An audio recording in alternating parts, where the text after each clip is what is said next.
So we've got Malaki Ogumadu as a legal practitioner who has since joined us. Good morning and welcome, Malaki. You came into a stormy conversation on the issue. Okay, so far, what do you want to say about this? I think as a nation, we need to be a lot more circumspect than we are at the moment. I mean, if principal actors in the political space could make statements such as the ones I've had now, then the chances are quite bleak. The whole essence of governance makes a sense because of the principle of accountability. It is not for nothing that you have representative government. The whole idea of representative government is to be able to hold somebody accountable regarding the representation of the larger masses of the society. Now, if a government, by its own wisdom,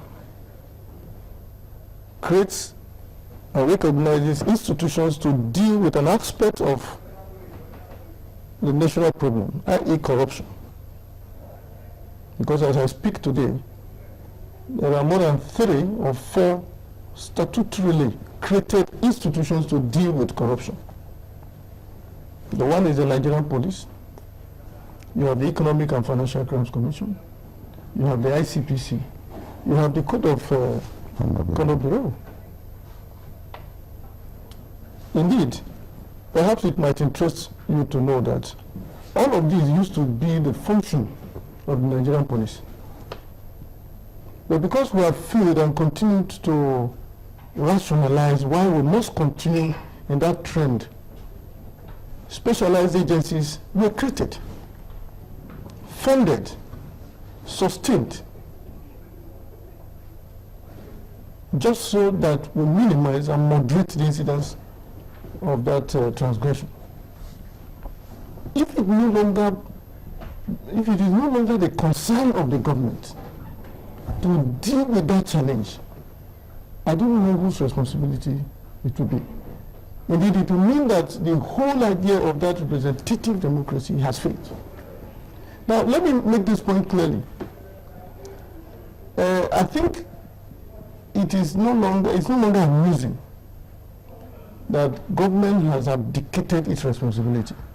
And when I say government, I mean government at all strata. The way and manner corruption, for instance, has been institutionalized in this society, it has become almost acceptable. And indeed, it is for that reason that if you ever become a state actor and come out, and you're not as wealthy as you are expected to have been, not by dint of hard work or, what you earn, just by virtue of the fact that you ought to, you'll be seen as a very stupid person. And gradually, it is now being rubbed into our psyche, and we're not hearing that it's not just at the national level; it is even at the state level. So should we not say that? I would like to land by saying that if a government is already threatened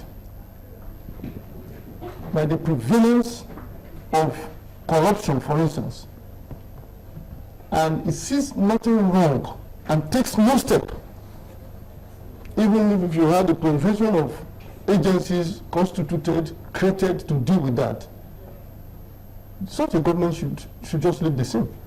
Okay. I know that Mr. Ogboko mentioned 3 things. One was security, the second was corruption, and the third one impunity / unemployment issues. I'd like you to respond to the third one, issue of impunity and unemployment. If these were to be a case of opportunity for both parties to say, these are the issues, this form the agenda for the future of Nigeria, what would you say in terms of performance of this government and going forward? What I would advise, let the candidates come forward and tell Nigerians what they have done and what they intend to do. Whatever I say here will not be binding on the candidate. Okay, let me rephrase them. The candidate has emerged now, Okay, so and our focus should be on them. There is nothing that Nigerians don't know that are bad. Okay, let me rephrase, let me change my tact now. If I say that you, sir, as a Nigerian, what is your perception of the issue of impunity and unemployment in the land today? You are a Nigerian. What's your perception? Well, it's unfortunate that we are in this position in this country. And it is all strata that has deficiency. When I was younger, majority of employees were from the local government. Local government were absorbing and employing people because they were the closest to the people. That was the reason why they were recognized under the Constitution. But now, local government chairmen, they don't even reside in their local government. They are not able to absorb the level of unemployment that they should have absorbed. Some people like us were able to even participate in the giving scholarship by local government. Our local government are a lot stronger, and they were able to perform a better role than they are performing now. That is one area.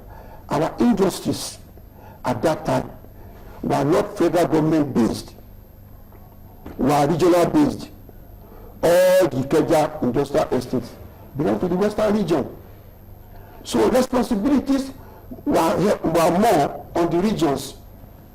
But now everything has gone up to the federal government. So now that it is So federal what is better government, is for us to allow local government and state to perform more functions.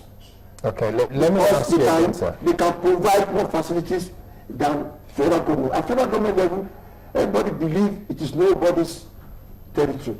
Okay, Whereas so- at local government and state level, they can be a lot more productive. Senator, would you say that this government has done what is best and what it could best do at the moment, or it should So what only in do progress, better? in progress, there's a lot more to Could do. this government do a lot better?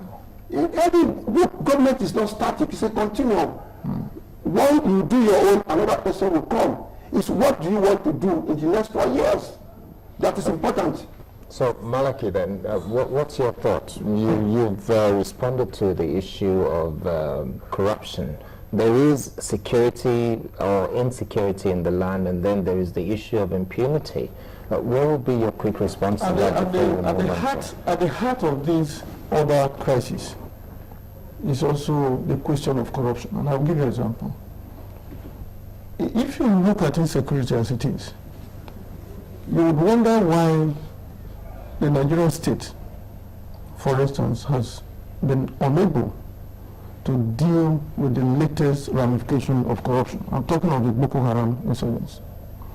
Now, we watch their footages virtually every time, and you could see a ragtag group of insurgents.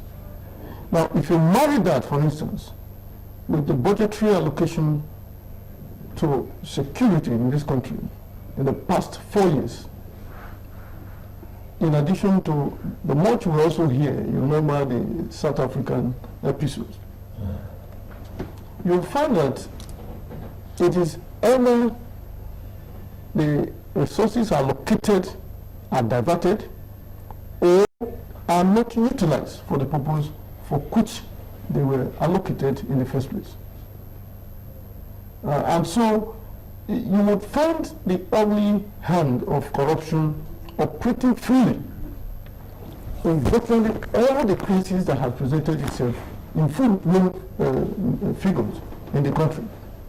Now, that is also applicable to the issue of unemployment. We've not ceased to reel in the pain of about 20-something or so persons who died during the recruitment process by The state, yeah. Yes. Across the country, yes. And every now and then, you have come to realize that the minister and the Ministry of Labor, for instance, is no longer preoccupied with the responsibility of creatively engineering a process that will reduce and moderate the incidence of high unemployment in the country. What defines a minister of labor in present times has to do with the capacity to negotiate with labor unions and then solve labor issues. And that cannot be what it should be. I have made this point because if you discountenance some of these things, these are high points. Security, employment, corruption, and impunity. In short, impunity is the advanced form of corruption. If I committed a transgression today, and there is no form of punishment or restraint, I'm bound to do the next. And that is where we are today. So we've actually left corruption. We are at the advanced stage of corruption. If you consider the factors that define a failing state, you cannot run away from this. Indeed, they are squarely located on this territory. So to trivialize the enormity of these issues is to actually look at the soul of this country, leave the entity.